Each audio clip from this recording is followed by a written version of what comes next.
espiritualidade em suas apresentações. Percorrendo diversos estados do Brasil, leva mensagens de fé, consolo e conhecimento espírita de forma leve e acessível. Nas redes sociais, destaca-se como um dos maiores criadores de conteúdo espírita do mundo, com mais de 384 mil seguidores e alcance mensal que ultrapassa 4 milhões de pessoas. Convidamos com muita alegria mesmo e gratidão que nós recebemos cada um dos palestrantes aqui hoje, o nosso querido irmão Gustavo Musa, para subir ao palco.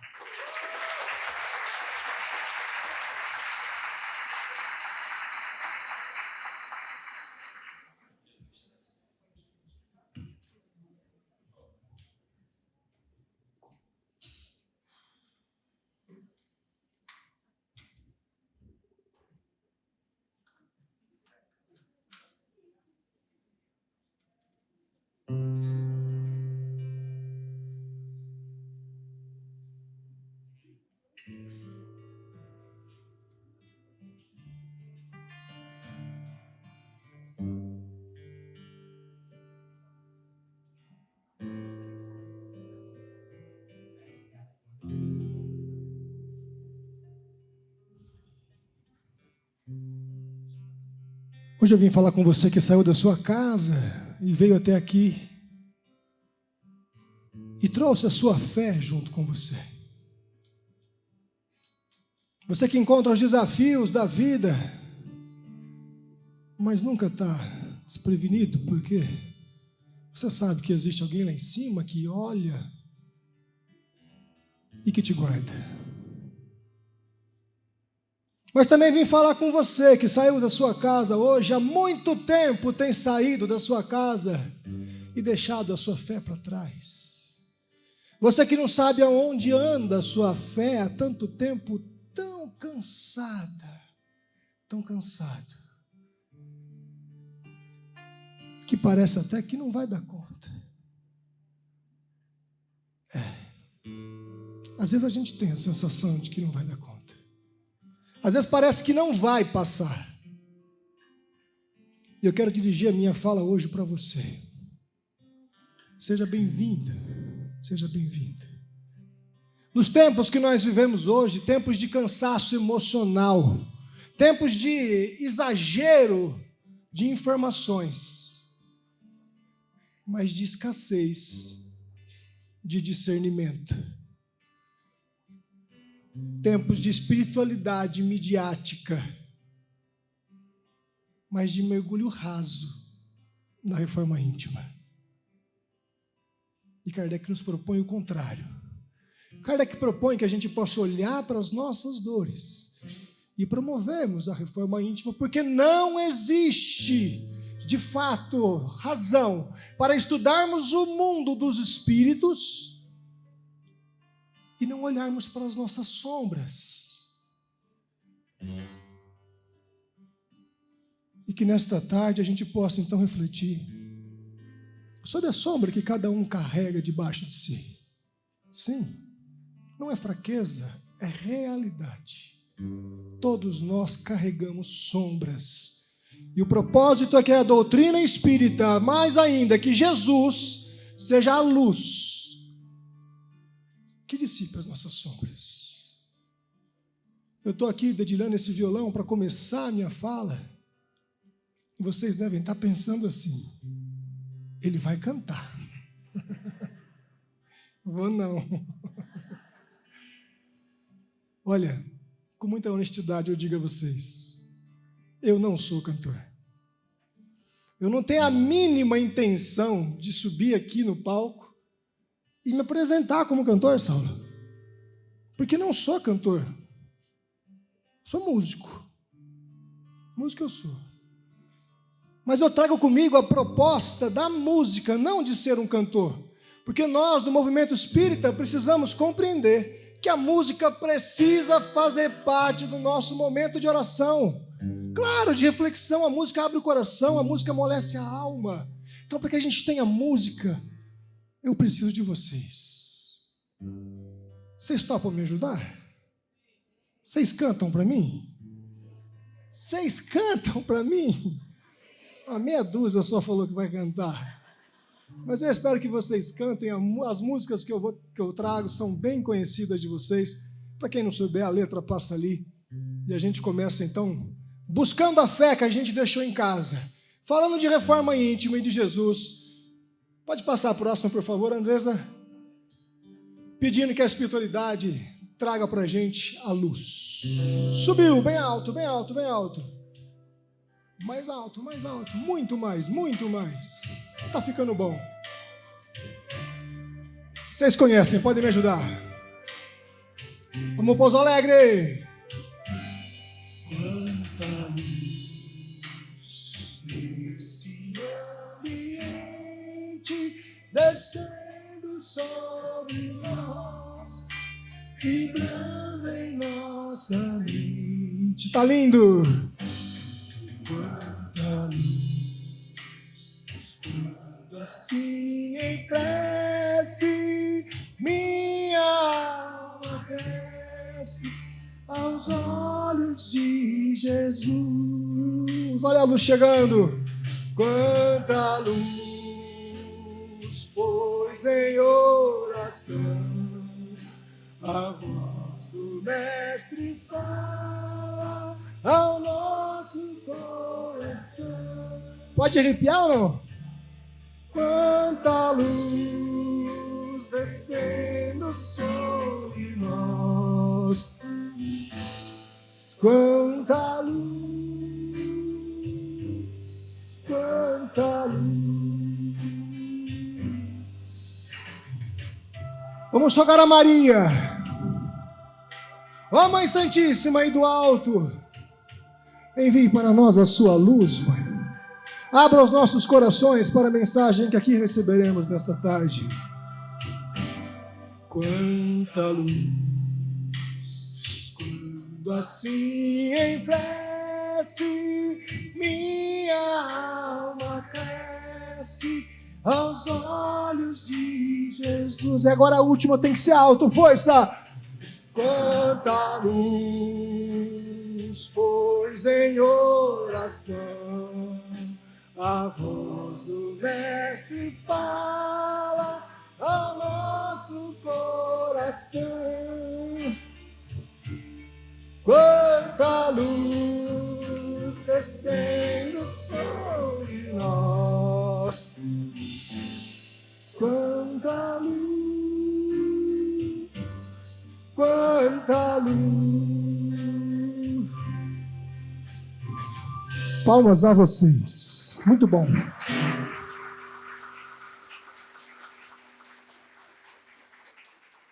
O propósito da encarnação é a felicidade.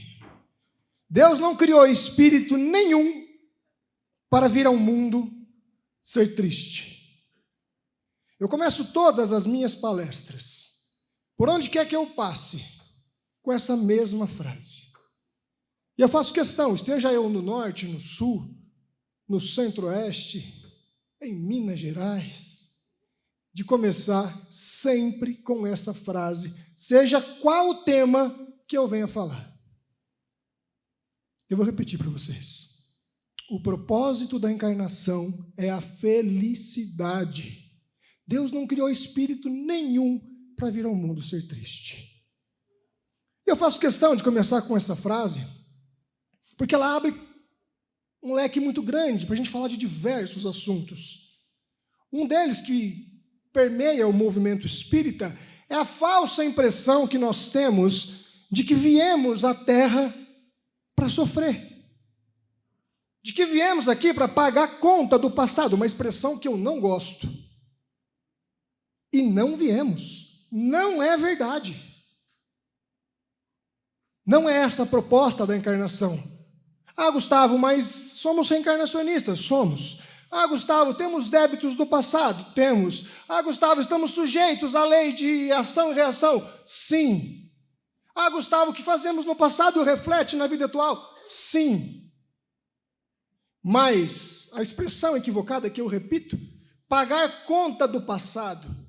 Conta do passado não se paga com dor. conta do passado se paga com amor. Se não amar, não paga. Então nós estamos aqui para ser feliz. E essa é a busca que nós precisamos almejar. E sempre que eu começo com essa frase, é comum. Aonde quer que eu esteja, eu digo essa frase.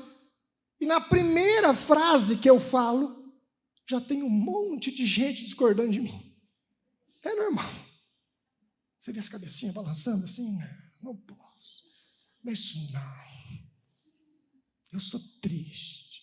Eu concordo com você. Porque as pessoas falam, não, Gustavo, mas como o propósito é a felicidade se eu sou triste? Se eu choro? Se tem dias que eu me tranco no meu quarto e não quero sair de lá? Se você pensa assim, estamos juntos. Eu também. Muitas vezes me sinto para baixo, fico sozinho no meu quarto. Tempos de ansiedade generalizada, espalhada pelas famílias, depressão, pânico, lutos que não se encerram. E digo a vocês com propriedade de causa, sou um ex-depressivo, tive depressão, me tratei, encontrei o caminho e é disso que nós vamos falar.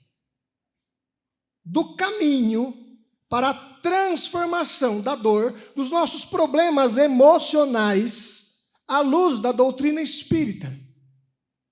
Pois hoje vivemos uma pandemia emocional.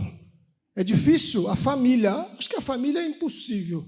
Uma família que não tem alguém que sofra com transtorno de ansiedade generalizada, com depressão, com pânico, etc. Eu digo isso porque me formei na área em psicanálise, sou psicanalista, trabalho na área, atendo pessoas diariamente que trazem as queixas. Se eu percebo que os relatos são quase sempre os mesmos, as pessoas dizem, Gustavo,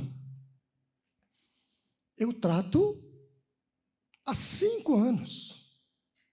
Eu estou no psicólogo já faz 8 anos, eu já mudei de terapeuta 6 vezes. Eu tomo remédio controlado há 10 anos e não passa. E eu, Gustavo, do fundo do coração, eu tenho a sensação de que não vai passar.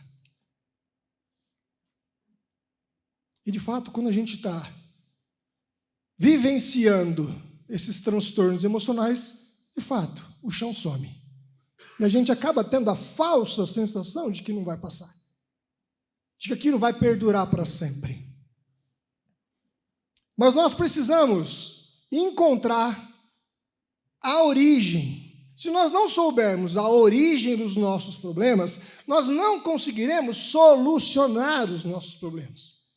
Como se eu tivesse uma infiltração, um vazamento de água na cozinha da minha casa.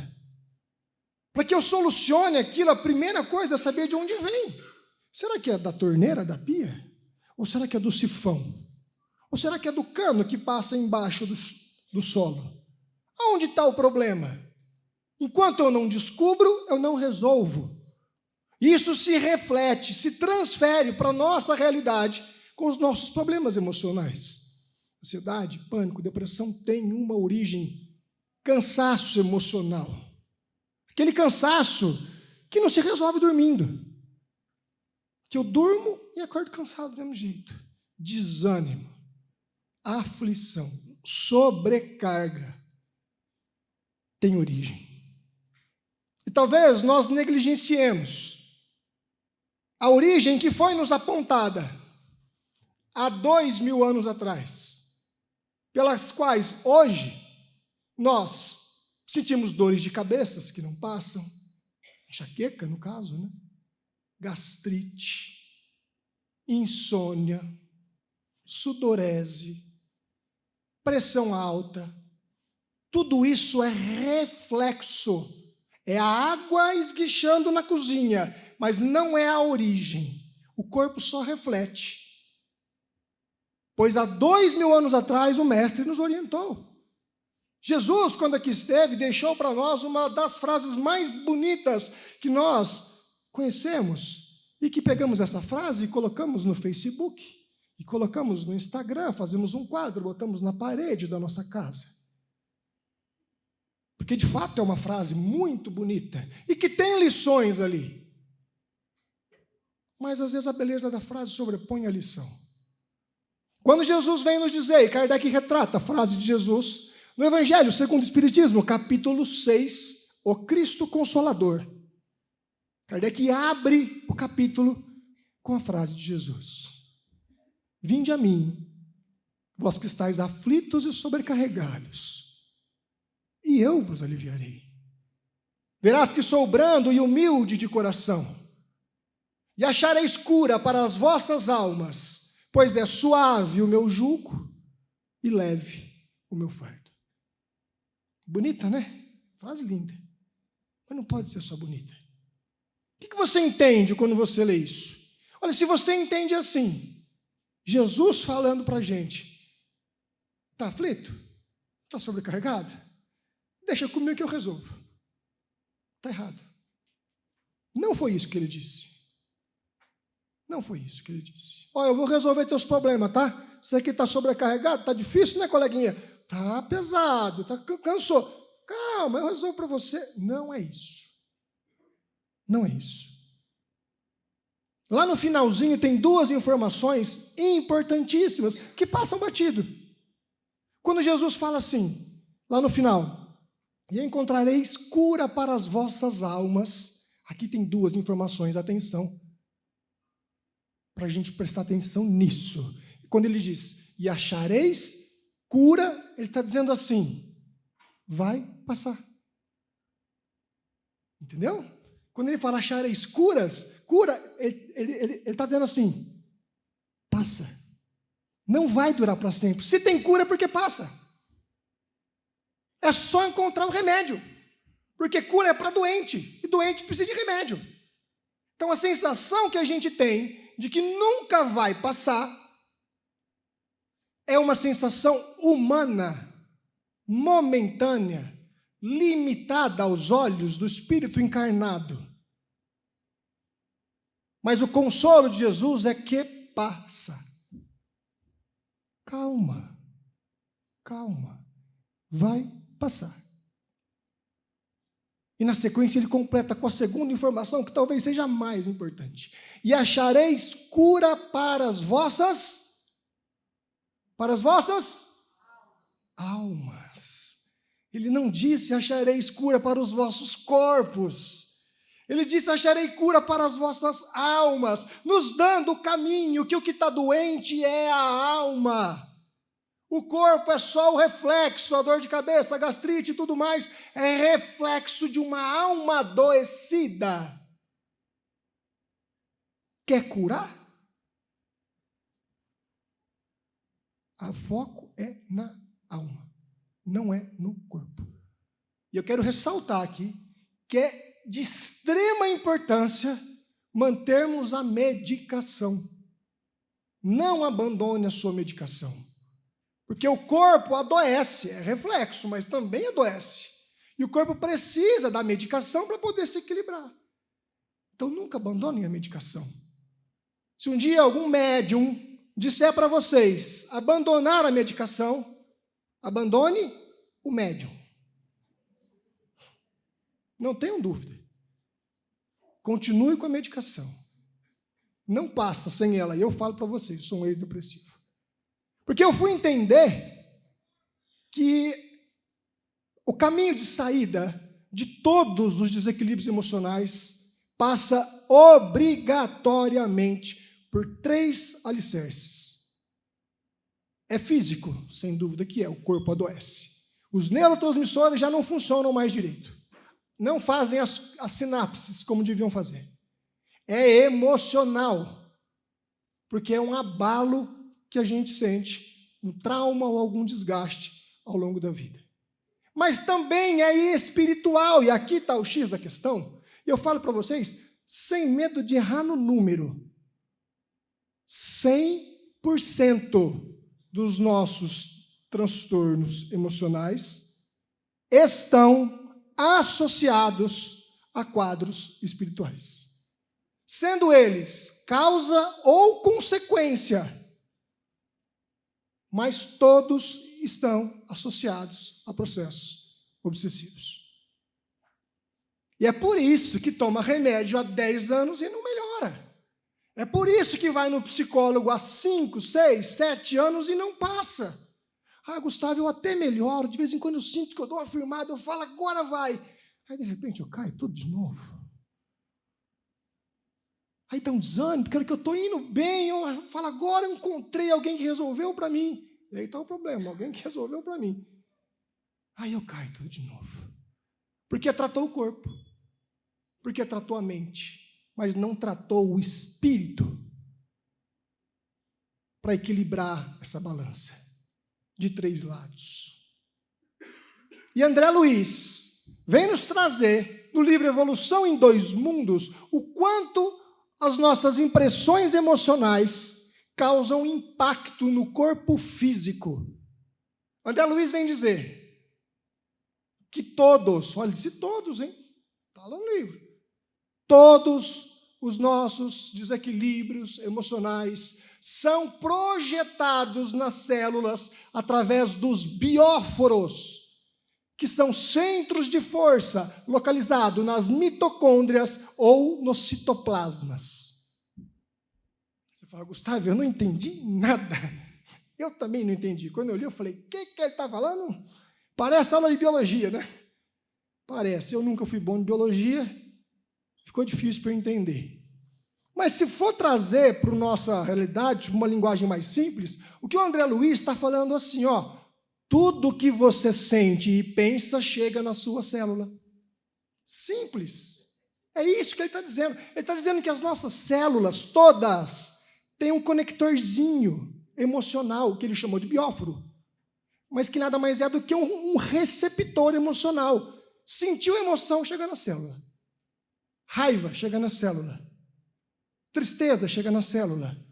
Ausência de perdão, chega na célula. Mágoa, chega na célula. A alegria chega na célula. Amor chega na célula. Tudo isso é capaz de impregnar célula a célula do nosso corpo. Portanto, somos nós responsáveis pelo nosso adoecimento, assim como também somos responsáveis pela nossa cura. Mas se o corpo eu trato com remédio, quando necessário, nem sempre. Se a mente eu posso fazer um acompanhamento psicológico, como que eu trato o corpo, Gustavo? Como que eu faço? Perdão, como que eu trato o espírito? Como que faz? Quando eu estou lá no meu quarto, como que faz quando meu parente vai embora para o plano espiritual e eu não tenho mais como abraçá-lo? Como que faz, Gustavo, quando o dinheiro acaba e ainda sobra muito mês? Como que faz quando meus pais não me amaram quando eu era criança, e o Andrei ressaltou bem, e eu cresci frágil emocionalmente pelo abandono que eu sinto?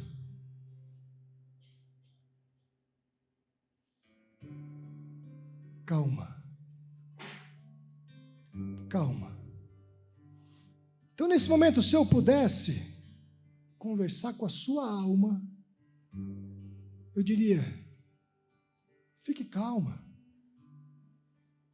Vai passar. Porque às vezes a gente sente que nem daqui somos. Eu diria, você não é daqui não. Ninguém é, nós somos todos estrangeiros. E se em algum momento eu sentir vontade de chorar, e eu já vejo algumas lágrimas aqui pelo salão, não sinta culpa em chorar. Outro equívoco que a gente escuta por aí, que não pode chorar. Chora.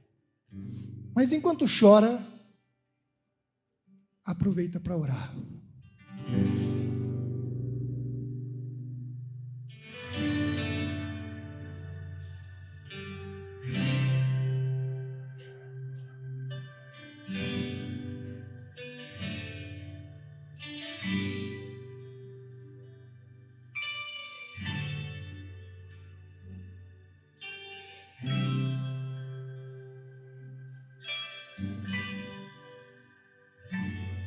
Se eu pudesse conversar com sua alma, eu diria, fique calma, isso logo vai passar. Eu daria um conselho, chore mesmo enquanto chora, aproveita pra orar. Porque quem chora pra Deus é consolado, é bem-aventurado e Deus não desamparará. Ele mesmo enxugará as suas lágrimas, então desabafe e deixa ele te abraçar. Quem souber, vem junto.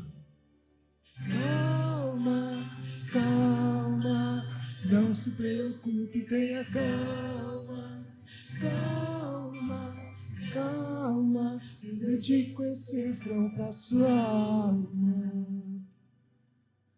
Durante muito tempo, Chico Xavier pediu para Emmanuel uma mensagem de Maria. A mãe de Jesus, mas a mensagem nunca veio. Passado-se um longo tempo, Emmanuel se apresenta para Chico e fala: Chico, Mãe Maria mandou uma mensagem para você. Para mim, Emmanuel? Maria, a mãe de Jesus? Chico, a Santíssima. Senta, Chico, pega papel e caneta, eu vou ditar a mensagem para você. Chico corre, pega papel e caneta, senta, Emmanuel fala: mas olha, tome cuidado. Que ela pede para avisar que essa mensagem serve para o dia que você estiver mais triste na sua vida e também para o dia que você se sentir mais feliz. Mãe Maria manda te dizer, Chico, isso também passa. Se eu pudesse conversar com sua alma, eu diria, fique calma, não é só você que sente assim. Não é que você seja estranho, é que você é estrangeiro, é o seu lugar não é aqui. Vai, Cacá! Nada feito um dia tudo se encaixa e o que hoje te inquieta não vai mais te preocupar. Você vale mais que o mundo inteiro e por toda sua entrega Deus vai te recompensar. Vem, Pouso Alegre! Calma, calma, não se preocupe, tenha calma. Bem alto. Calma, calma, eu dedico esse refrão para sua. Mais uma vez. Calma, calma, não se preocupe, tenha calma. Calma, calma, eu dedico esse refrão para sua alma. Tá mais calminho? Então aproveita e canta sozinho, só vocês. Pode ser? Bem alto, quem souber capricha no refrão. Vou contar até 4, a gente canta junto. 2, 3, 4.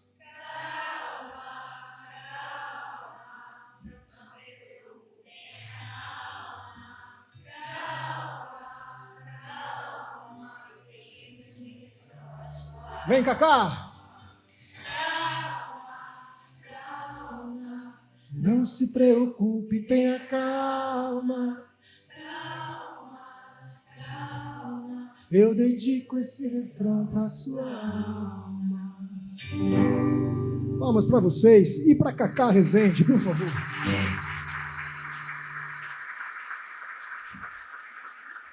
Deixa eu fazer uma pausa rapidinho, eu preciso ser justo e honesto com Cacá Rezende. Evidentemente que vocês conhecem Cacá Rezende, uma das maiores cantoras do movimento espírita. Sempre fui fã de Cacá, olhava Cacá assim e falava: Cacá, tá cantando. E hoje tenho o orgulho de ser amigo de Cacá Rezende. A gente bate papo, troca WhatsApp. E tive a ideia de colocar essa música, que ela tinha tudo a ver com o tema, né? E eu pensei na Cacá, falei: vou chamar a Cacá para cantar comigo, porque eu não canto nada, ela me ajuda. Liguei para Cacá. Só que Cacá mora em Boston. E eu moro em Rio Preto. E não havia condições da gente se encontrar para gravar, nem condições técnicas. Ela falou: Gustavo, eu quero participar. Só que eu não tenho estúdio, eu não tenho um microfone, eu não tenho câmera. Como é que vai fazer? Mas eu quero. Falei: Cacá, calma que vai dar um jeito. No outro dia ela me liga. Gustavo, pensei, eu vou fazer com o celular. Eu vou gravar minha voz com o celular, vou gravar o vídeo com o celular, te mando pelo WhatsApp, você edita e põe tudo junto, tá bom? Eu falei, tá bom. Ela estava lá em Boston, eu estava em Rio Preto. Ela tinha um celular na mão, eu tinha outro. Deu certo. Palmas para Cacá Rezende, viu? Quem quer, faz. Quem não quer, dá desculpa. E aí eu vou combinar uma coisa com vocês agora, mas é segredo, tá bom? Manda uma mensagem para Cacá e fala, Cacá, eu vi teu clipe lá na palestra do Gustavo em Pouso Alegre. Mas vocês não falam que foi eu que pedi. Faz de conta que vocês mandaram, de espontânea vontade, ela vai ficar feliz. Tá bom? E quem não conhece ainda, sei que alguém não conhece, Cacá Rezende Oficial no Instagram.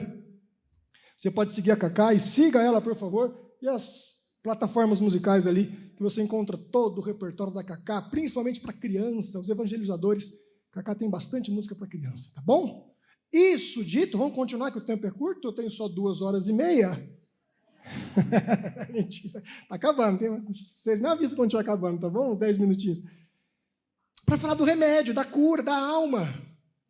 Porque o propósito de um encontro espírita como esse é nós falarmos das coisas do espírito. E qual que é o remédio da alma? Reforma íntima. Não tem outra palavra.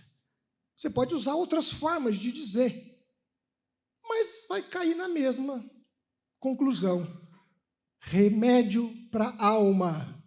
Reforma íntima. Vinde a mim, vós que estáis aflitos e sobrecarregados, e eu vos aliviarei. Faz a reforma íntima que você vem. Estou te esperando. Te ajudo, mas não faço por você. Reforma íntima é o remédio da alma.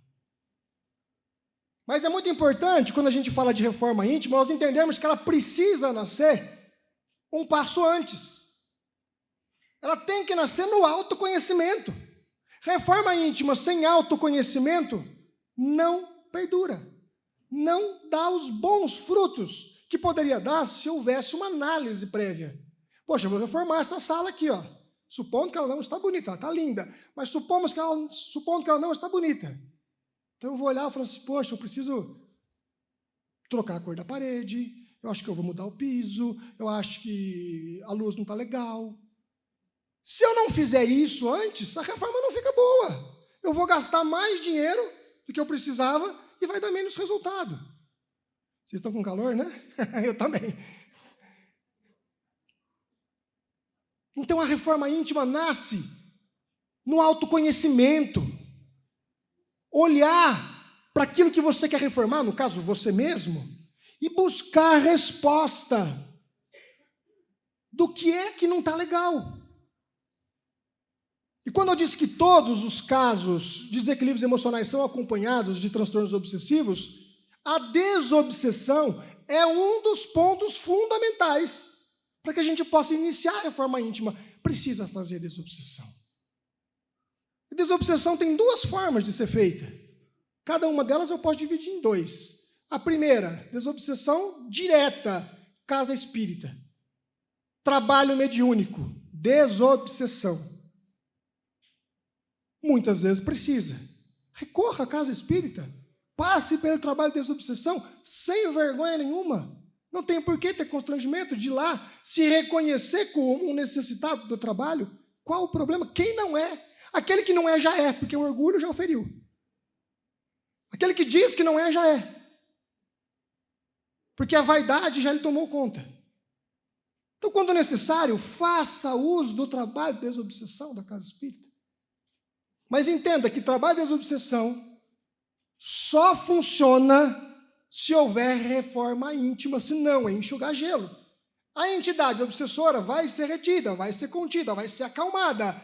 Mas se eu não fizer a transformação, ela vai e outra vem. Não resolve. Então, a segunda via de desobsessão é a reforma íntima. É quando eu olho para mim e percebo, onde que eu estou errando? O que está acontecendo? E deixo um pouquinho o orgulho de lado, a vaidade, e começo a insistir nos meus piores instintos. Eu me lembro que, há algum tempo atrás, um jovem chegava lá, a Associação Espírita Allan Kardec de São José do Rio Preto, uma casa que eu fiquei por quase 20 anos, eu tenho muito carinho e amor por essa casa, ainda que hoje não esteja mais vinculado a ela, mas é a casa do meu coração. Me lembro que ele chegou, sentou lá no fundo, mais ou menos ali assim, estava bem desequilibradinho, coitado, chorava. Como de costume, pelo menos lá na casa de vocês, tenho certeza que é diferente, mas lá ninguém falou uma boa noite, ninguém falou assim, ele sentou chorando, ninguém perguntou se estava bem, chegou, sentou. Mas todo mundo percebeu. Assistiu a palestra, gostou. Foi embora para a casa dele, na semana seguinte ele voltou. Assistiu a palestra de novo, Saulo. 2, 3 semanas assistindo palestra, ele chega na casa dele e a família descobre que ele está indo no centro espírita. Aí vocês já sabem, né? Não teve outra reação. Os pais, filho, estou sabendo que você está indo no centro espírita? É, pai, eu estou. Você quer mesmo ser espírita, meu filho? Eu quero. Então, se você quer, eu vou te levar para conversar com um amigo meu. E levou o filho para conversar com um amigo que era espírita há muitos anos na cidade, presidente de casa espírita. Chegando lá, ele sentou na frente do amigo do pai, chorou tudo de novo, e contou a sua vida, as suas mágoas. O homem ouviu calmamente e, ao final, o homem olha para ele e fala assim, olha, se você quiser mesmo ser espírita, se prepara, porque em 2 anos você vai morrer. Aí o garoto olhou assustado, e falou, não quero morrer, coleguinha, eu vim aqui para viver, eu não vim aqui para morrer. Mas o homem continuou o seu discurso e disse, você morre por dentro, fica só a carcaça, mas por dentro nasce outro, renovado, com outra visão da vida, com outra forma de encarar os problemas. Mas para isso você sim, continue frequentando palestras, é muito importante. Mas não basta. Além de frequentar as palestras, você precisa estudar a obra de Kardec. Comece a estudar a obra de Kardec. Mas também não basta, se você quer ser espírita, além de frequentar as palestras, estudar a obra de Kardec, você precisa trabalhar no bem. Fazer o bem para alguém, enxugar lágrimas, consolar corações. Mas se você quer ser espírita, também não basta trabalhar no bem. Você vai precisar fazer a reforma íntima. Porque enquanto você não fizer a reforma íntima, sua alma não se cura, o cansaço não vai embora. E aí eu lembro que ele voltou para a casa espírita, chegou lá, assistiu palestra, no mesmo dia, ele falou assim, tem curso aqui? Tem. Foi e fez todos, ano a ano, todos que tinha para fazer. Na primeira semana que ele estava estudando, alguém falou assim, olha, nós estamos dando gente para vir ajudar aqui na casa espírita para trabalhar, lavar banheiro, de sábado, 6:30 da manhã. Ele falou, eu quero, eu topo, pode colocar eu. Ele começou a participar dos trabalhos da casa. Mais para frente, ele continuou assistindo palestras, ele sentou no mesmo lugar que ele sentava, e no final da palestra alguém disse assim, olha, nós estamos precisando de alguém que saiba tocar violão. E que possa vir colaborar com o coral. Nosso coral está sem músico, e se você sabe tocar violão, venha colaborar com a nossa casa, venha tocar violão aqui no coral. E aí, nesse momento, eu levantei a mão. Falei, eu quero, eu vou. E eu fui. Fiquei 16 anos no coral. 16 anos. E ali eu entendi a minha necessidade de reforma íntima, que tanto me falavam na teoria, e eu entendi que na prática eu precisava mudar alguma coisa. E o que eu precisava mudar era falar mais baixo com as pessoas. Estou preocupadíssimo com o tempo. Alguém me dá uma referência? Mentira. Vou correr, eu juro. Me dá mais 2. E aí eu percebi que eu precisava falar mais baixo. Porque eu falava alto com meu pai, com a minha mãe, com minhas irmãs. Eu era no trânsito, eu era danado. E aí eu pus na cabeça que eu tinha que falar baixo. Eu falei, a partir de hoje eu não falo mais alto com ninguém, nunca mais na vida. Durou um dia. No dia seguinte, eu falei alto com meu pai, Chorei pra caramba, porque eu vi que eu tinha errado. E eu percebi que reforma íntima não é uma coisa que a gente faz do dia para a noite. Demora, tem que insistir. Você quer ver como é que demora? Eu tenho 2 filhos, Joaquim e Malu, 7. E Joaquim tem 10 hoje. Na época ele tinha uns 6, talvez. E eu percebi que Joaquim tinha péssimos hábitos alimentares. Ele comia, sujava tudo à mesa. Não sei se acontece na casa de vocês, mas ele sujava tudo à mesa, ia tomar alguma coisa, refrigerante, Coca-Cola, caía na mesa, sujava, pegava a comida com a mão, assim, aí comia. Falava, meu Deus, ele não é mais um homem do primitivismo. Ele já está em provas e expiações, já passou essa época. E então eu e Giovana, minha esposa, começamos a orientar ele. Estou correndo que eu estou comendo o tempo. Filho, não faça mais isso, meu amor. Não pega com a mão, filho, com a mão não, meu amor. Pega com o garfinho. Ô, filho, está derrubando tudo, meu amor. 3 anos se passaram e nada mudou. Joaquim continuava pegando comida com a mão, sujando a roupa, a mesa, o chão. Naquele dia eu cheguei do trabalho, eu não estava legal e ninguém tinha nada a ver com isso. Ninguém tinha culpa nenhuma do meu dia que não tinha sido bom. Eu sento para jantar, quando eu olho ao lado, Joaquim pega o bife com a mão e rasga o bife assim. Aí naquele momento eu não aguentei. Naquele momento o homem velho, que eu fui lá na época medieval, que resolvia todos os seus problemas gritando, que achava que na base da força poderia resolver as coisas. Aquele homem veio à tona e eu gritei como se eu fosse ele e ainda era. Filho, que é isso, cara? Você não vai aprender nunca? Não foi assim. Foi muito pior. Eu falei palavrão. Eu falei muito mais alto que isso. E eu percebi que eu tinha passado do ponto, porque ele olhou para mim assustado, o olho dele desse tamanho. E eu falei, não, quando ele for dormir, eu converso com ele. Ele deitou para dormir, eu deitei na cama. Eu falei, filho, fala para mim, você ficou chateado com o papai hoje na hora da janta, né? Aí ele olhou para mim e começou a chorar de novo, igual ele chorou lá na mesa, perdão, olhou como ele olhou na mesa, mas dessa vez ele chorava, além de olhar assustado, ele chorava. Eu percebi a minha falta de bom senso, como que eu tinha sido extremamente mal educado, o homem velho ainda falava em mim e eu chorei junto com ele. Eu falei, fala, filho, pode falar. Eu sei que você está chateado. Você está chateado com o papai, né, filho? Aí ele olhou para mim, uma criança de 9 anos na época, e falou, não, papai, eu não estou chateado com você. Eu falei, não? Então por que você está chorando? Ele falou, estou chateado comigo. Você acha que eu quero ser assim para sempre? Você acha que eu não quero mudar? Você acha que eu não me esforço? Você acha que eu sou assim porque eu quero? Eu tento, pai, mas eu não consigo. E ali eu percebi que reforma íntima é uma coisa que tem a velocidade de cada um. Não adianta exigir do outro velocidade, é cada um no seu tempo. Mas com esforço ela consegue. Joaquim melhorou, já está bem melhor hoje, graças a Deus. E para fechar a nossa participação, eu deixo essa mensagem do esforço, da reforma íntima, da mudança, de curar a alma, do autoconhecimento, um exercício prático para vocês, que eu fiz para falar mais baixo e consegui. Eu me lembro que quando eu percebi que eu tinha muita dificuldade mesmo em falar mais baixo com as pessoas, eu adotei a seguinte estratégia. Eu acordava e não levantava.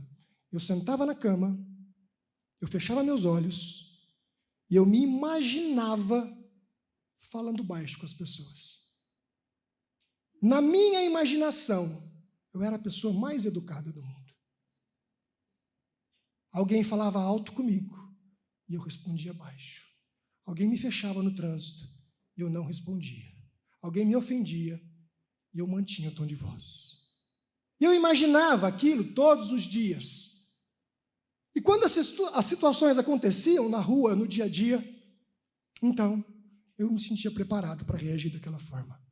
Pode passar a próxima, que eu esqueci de falar e não quero deixar de falar, que isso tudo que eu contei para vocês está no livro Manual de Sobrevivência para gente cansada de sofrer, cansada de ser infeliz, cansada de não achar o caminho. Aqui eu trago várias experiências próprias da minha vida associadas aos ensinamentos que eu trago da psicanálise e também do mundo espiritual. Infelizmente, eu não vou poder falar mais, porque o tempo está curto. Eu quero finalizar, pode passar para a próxima, mas isso, deixa nessa. Depois, quem quiser saber mais do livro, eu vou estar ali fora, a gente pode falar. E o livro é uma continuação disso tudo que a gente falou aqui. De viver mais leve, de deixar o peso para trás. Ainda não, volta lá. Ih, obrigado. Só preciso preparar para vocês dizendo assim, lá na década de 60, mais ou menos, um jovem inglês fez o que eu fiz, há muito antes de mim, e imaginou um mundo sem guerras. Imaginou a gente vivendo como irmãos. E assim como ele, eu também tenho certeza que é possível vivermos dias melhores. John Lennon. E eu tenho certeza que nós podemos viver dias melhores, amando as pessoas como se não houvesse amanhã. A gente termina por aqui, tá bom? Conto com vocês.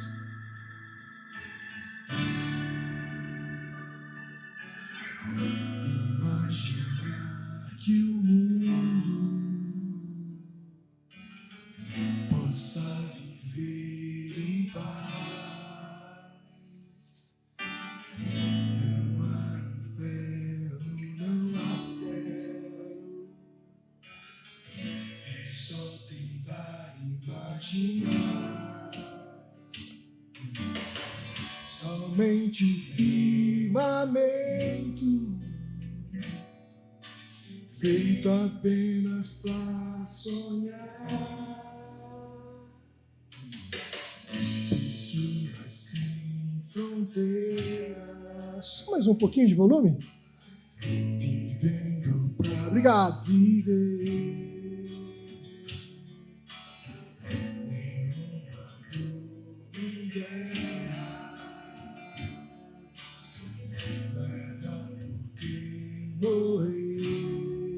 Somente há um, haver um Deus apenas, e só há um mesmo.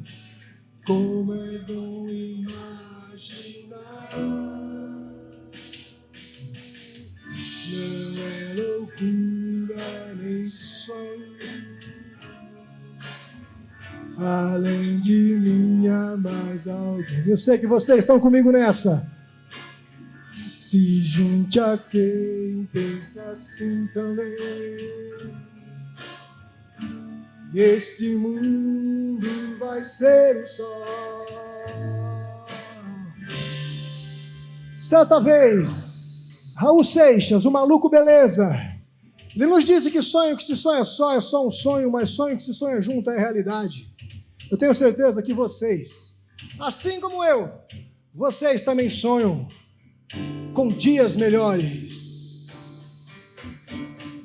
Dias melhores pra sempre. Isso! Dias melhores pra sempre. Dias melhores pra sempre. E no final a gente ama todo mundo para ficar lindo. É preciso amar as pessoas como se não houvesse amanhã. Porque se você parar pra pensar, Rafael, na verdade não. Sou uma gota d'água. Vem, Pouso Alegre, bonito! Sou um grão de areia. Você me diz que seus pais não entendem, mas você não entende seus pais. Dias melhores para todos. É preciso amar as pessoas como se não houvesse amanhã. Obrigado por me ajudar a cantar. Foi maravilhoso. Obrigado. Valeu, Pouso Alegre.